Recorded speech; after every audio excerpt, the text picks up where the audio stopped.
Hey, Shalom, Ozark Geek here. Okay, back on the hydroponics project. I'd say it's 95% complete, at least. So I thought I'd give you a video and show you a bit of an update and explain what's going on. Okay.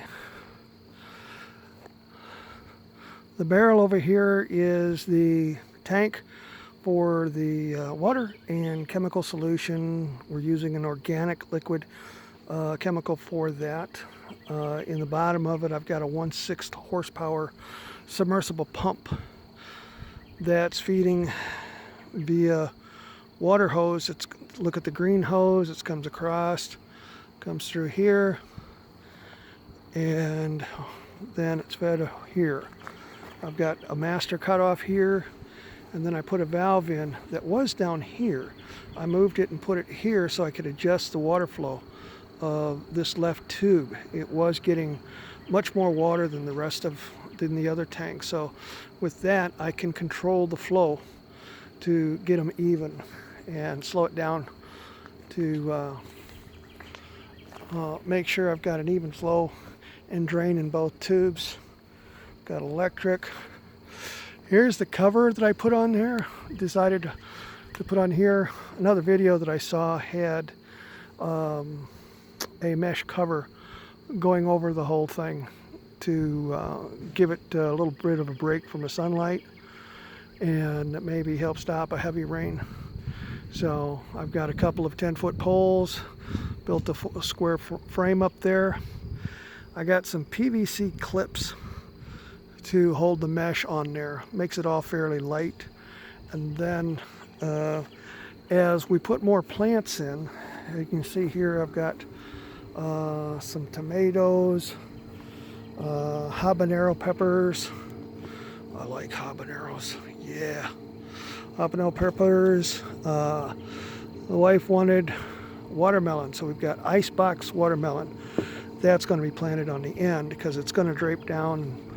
The melons are going to build in the ground. We've got a tomato plant back here so far. Try to see if I can get out of the light. You can see it. This says Snackabella red peppers, green peppers, and this is sweet basil. And as you can see, I got more holes here. We got more plants, and we'll be planning to add more plants to it later.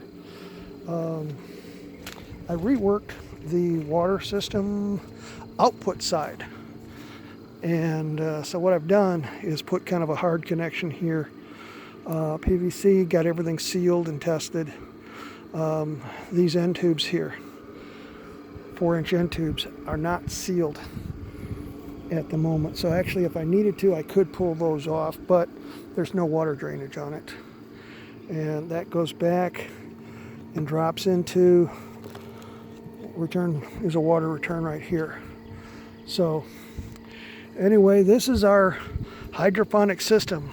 I got to clean up around here a little bit more, but I'd say all in all it looks good. I got some tie downs on the corner, and the initial fence posts that I started with I've got here still.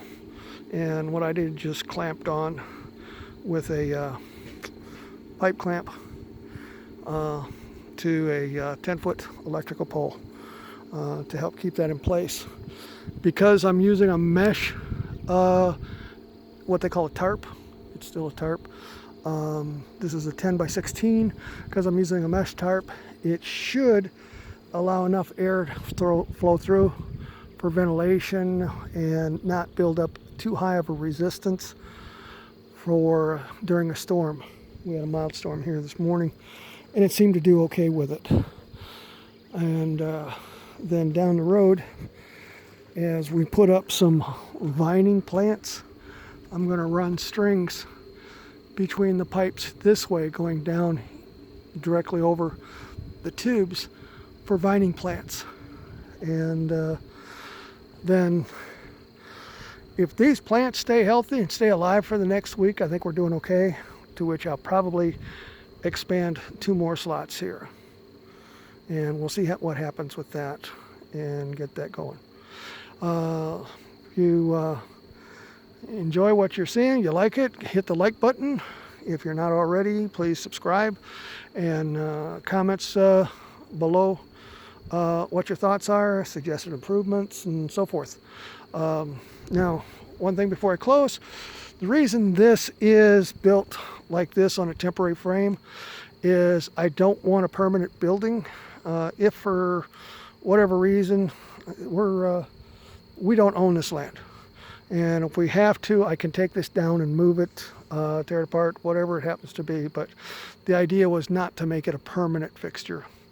So it's not a building, and it can all be taken down in probably an hour or so. So anyway, hope you like it. Ozark Geek out.